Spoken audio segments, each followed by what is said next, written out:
Assalamualaikum warahmatullahi wabarakatuh. Perkenalkan, nama saya Inka Rizky Agusdinar dengan NIM 1905963. Di sini saya akan menjelaskan mengenai konsep penawaran tenaga kerja. Sebelumnya, saya akan menyinggung mengenai apa itu tenaga kerja. Nah, menurut KBBI, tenaga kerja adalah orang yang bekerja atau mengerjakan sesuatu.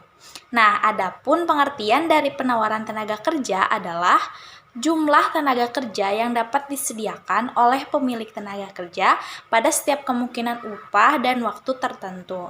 Nah, adapun pengertian dari penawaran tenaga kerja menurut beberapa ahli. Namun di sini Inka hanya mengambil dua contoh ahli saja, yakni Ananta dan Simanjuntak. Nah, menurut Ananta, penawaran terhadap tenaga kerja adalah hubungan antara tingkat upah dengan jumlah satuan pekerja yang disetujui oleh pesuplai untuk ditawarkan.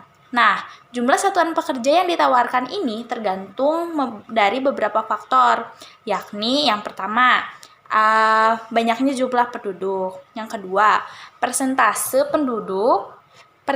penduduk yang berada di lingkungan kerja. Dan yang ketiga adalah jam kerja yang ditawarkan oleh angkatan kerja. Nah, sedangkan menurut Simanjuntak, penawaran tenaga kerja adalah jumlah usaha atau jasa kerja yang tersedia dalam masyarakat untuk menghasilkan barang atau jasa. Nah, tadi kan kita udah membahas dari pengertian penawaran tenaga kerja.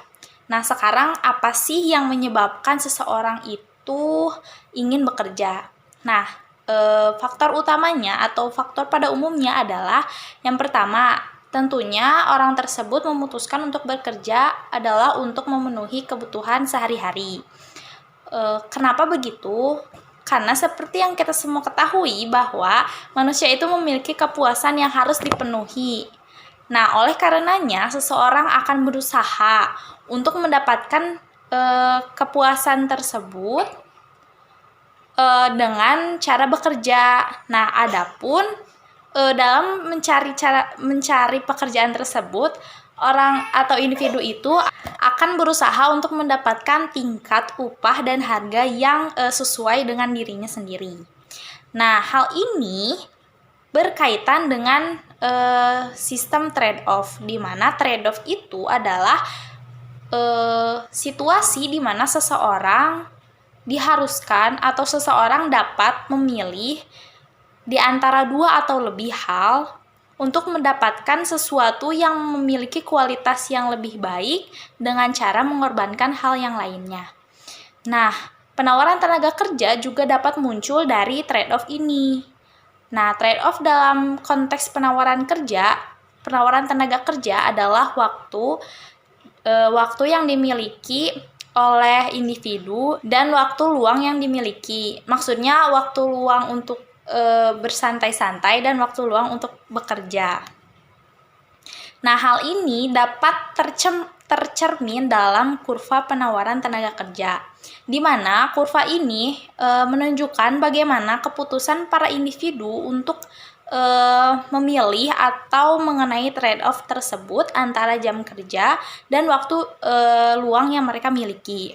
Nah, pilihan-pilihan tersebut nantinya akan mempengaruhi pergeseran dari kurva penawaran tenaga kerja. Apakah itu akan bergeser ke arah positif yang menandakan kenaikan maupun bergeser ke arah negatif yang menandakan penurunan.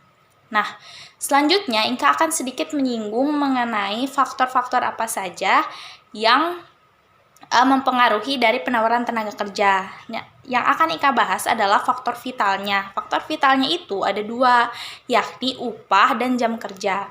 Nah, upah itu apa sih? Upah itu menurut KBBI adalah hasil dari suatu perbuatan. Nah, dalam konteks ini, upah di sini adalah hasil yang diperoleh oleh pekerja atas usahanya dalam bekerja tersebut. Nah, upah ini biasanya dihubung-hubungkan dengan jam kerja. Saat ada perusahaan atau lembaga atau apapun itu yang menawarkan tenaga kerja dengan upah yang tinggi, maka konsekuensinya adalah jam kerjanya pun akan lama. Selanjutnya, Inka akan membahas mengenai apa itu angkatan kerja. Nah, angkatan kerja adalah penduduk yang telah memasuki usia kerja. Nah, secara garis besar, penduduk di suatu negara itu dapat digolongkan menjadi dua, yakni tenaga kerja dan bukan tenaga kerja. Nah, seseorang akan disebut sebagai tenaga kerja apabila ia telah memasuki usia kerja. Usia kerja itu berada pada rentang 15 tahun hingga 64 tahun. Nah, adapun untuk mengukur angkatan kerja ini, kita dapat menghitungnya dengan rumus, yakni angkatan kerja sama dengan jumlah yang bekerja ditambah jumlah yang tidak bekerja. Nah, mungkin sekian penjelasan dari saya. Selanjutnya akan dijelaskan oleh rekan saya. Bismillahirrahmanirrahim. Selanjutnya adalah fakta-fakta penawaran tenaga kerja di Indonesia. Nah, penawaran tenaga kerja itu mencangkup orang-orang yang memiliki pekerjaan di dalam masyarakat dan orang-orang yang aktif mencari pekerjaan, ditambah juga orang-orang yang seharusnya bisa turut serta dalam kegiatan ekonomi atau di sini kita sebut dengan pengangguran gitu. Nah, untuk memahami fakta-fakta yang ada di penawaran ketenagakerjaan ini kaitannya erat dengan angkatan kerja. Nah, di sini Irfan coba menunjukkan pohon tenaga kerja lah gitu, dan distribusinya seperti apa. Nah, ini dimulai dari penduduk. Penduduk itu diklasifikasikan dulu, yang pertama itu menurut usianya. Ada yang masuk usia kerja dan usia non kerja, atau usia kerja itu yang berumur 15 sampai 64 tahun. Nah, itu dibagi dua lagi di usia kerja itu. Ada yang masuk ke angkatan kerja dan ada yang masuk non angkatan kerja. Untuk membedakannya sederhana seperti ini. Kalau angkatan kerja itu orang yang siap dan atau mau bekerja gitu, bisa dan mau bekerja. Nah, sedangkan yang non angkatan kerja itu adalah orang yang tidak mau dan atau tidak bisa bekerja. Oke, sebagai contoh adalah kaum pelajar. Dia memilih untuk tidak bekerja, karena ingin menuntut ilmu gitu, investasi di ilmu gitu. Lalu misalnya ibu rumah tangga gitu yang memilih untuk mengurus keluarganya dan tidak bekerja, atau mohon maaf misalnya orang yang mengalami disabilitas gitu, ada ketidakmampuan untuk bekerja. Nah, itu yang termasuk non angkatan kerja. Nah, kita fokus ke yang angkatan kerja adalah orang yang bisa dan atau mau bekerja. Nah, ini tuh menjadi indikator penawaran tenaga kerja. Nah, penawaran tenaga kerja yang diserap oleh perusahaan, maka dia akan bekerja. Sedangkan yang tidak diserap oleh perusahaan, maka dia tidak bekerja atau pengangguran. Nah, itu ada di angkatan kerja ya.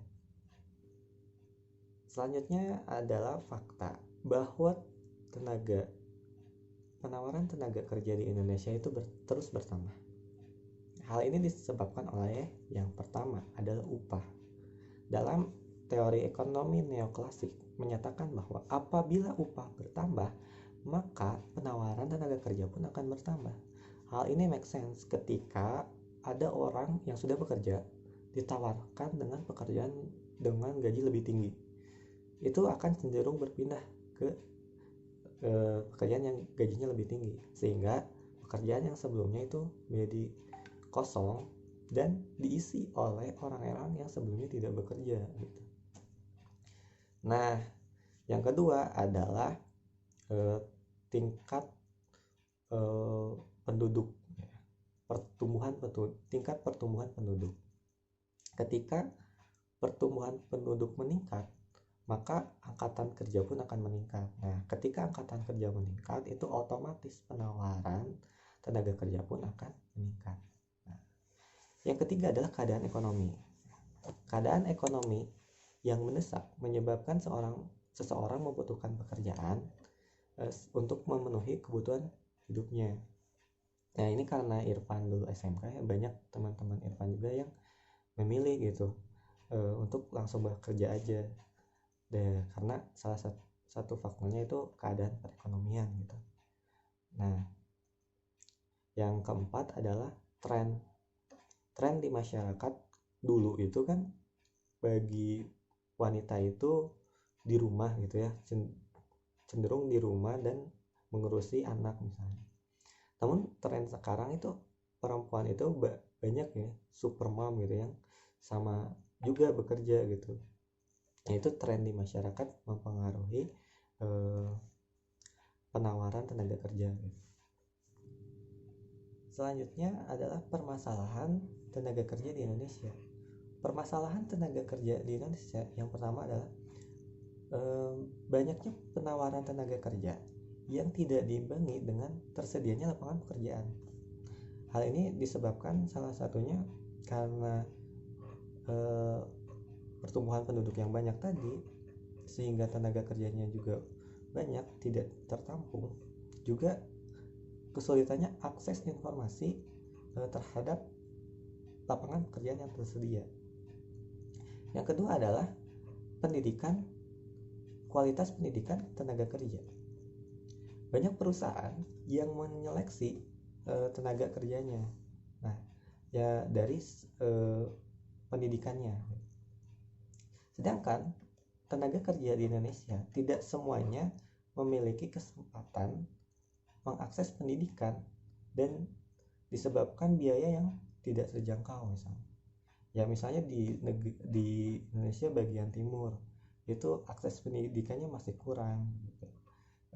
Biaya juga tidak semua orang berkesempatan untuk melanjutkan pendidikan misalnya ke perguruan tinggi atau sebagainya. Yang ketiga permasalahannya adalah upah. Nah, banyak tenaga kerja itu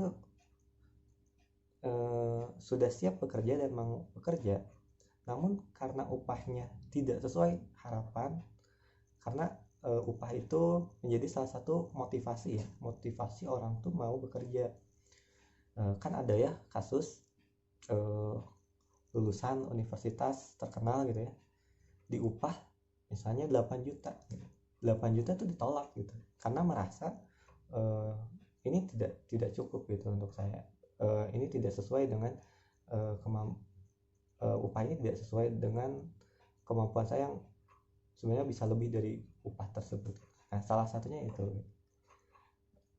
atau karena upahnya yang terlalu kecil gitu ya, karena upahnya terlalu kecil ya jadi orang tuh mending gak usah kerja sekalian gitu daripada kerjaannya banyak tapi tidak sesuai hasil yang diharapkan. Nah seperti itu permasalahan. Nah selanjutnya Irfan ingin menampilkan angkatan tenaga kerja di Indonesia. Karena penawaran tenaga kerja ini sangat berhubungan dengan angkatan kerja, Irfan di sini mendapatkan data dari Badan Pusat Statistik angka jumlah angkatan kerja di Indonesia pada tahun 2016 hingga tahun 2019. Ini angkanya cukup fluktuatif ya. Irfan coba ambil data terakhir yang tahun 2019 di bulan Februari. Ini menyatakan bahwa angkatan tenaga kerja di Indonesia yang bekerja itu sebanyak 129,3 juta jiwa.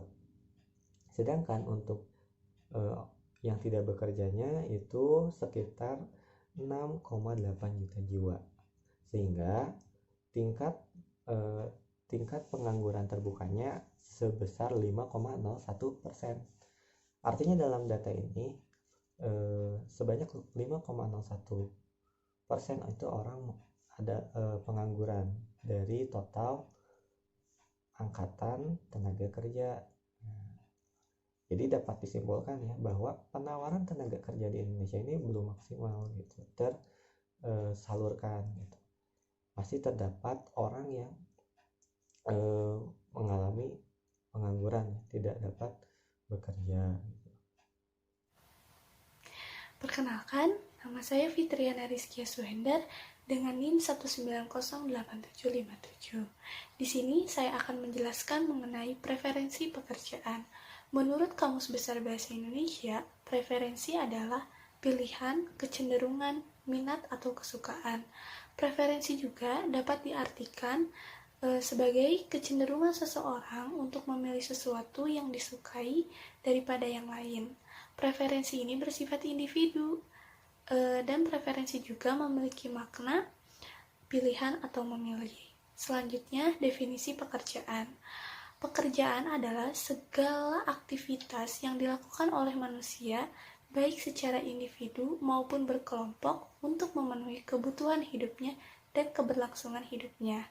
Sehingga dapat disimpulkan bahwa preferensi pekerjaan adalah kecenderungan memilih suatu aktivitas yang dilakukan oleh manusia, baik secara individu maupun berkelompok, untuk memenuhi kebutuhan hidupnya. Pada dasarnya, setiap warga negara berhak mendapatkan pekerjaan dan memilih pekerjaannya dengan bebas, sebagaimana yang diatur dalam Pasal 27 Ayat 2 Undang-Undang Dasar Negara Republik Indonesia tahun 1945 menyatakan bahwa tiap-tiap warga negara berhak atas pekerjaan dan penghidupan yang layak bagi kemanusiaan. Selanjutnya, dalam Pasal 38 Undang-Undang Nomor 39 tahun 1999 menyatakan dalam poin 2 bahwa setiap orang berhak dengan bebas memilih pekerjaan yang disukainya. Baik, selanjutnya terdapat 4 faktor yang mempengaruhi preferensi pekerjaan. Yang pertama yaitu minat dan kemampuan. Memilih pekerjaan itu harus tepat. Maka dari itu, kita harus tahu minat, kemampuan, dan bakat kita apakah sudah sesuai dengan pekerjaan kita. Itu dilakukan saat kita sebelum memilih pekerjaan. Selanjutnya yaitu suasana kerja. Kita harus lihat bagaimana suasana kerjanya, apakah sudah sesuai dengan kita atau tidak.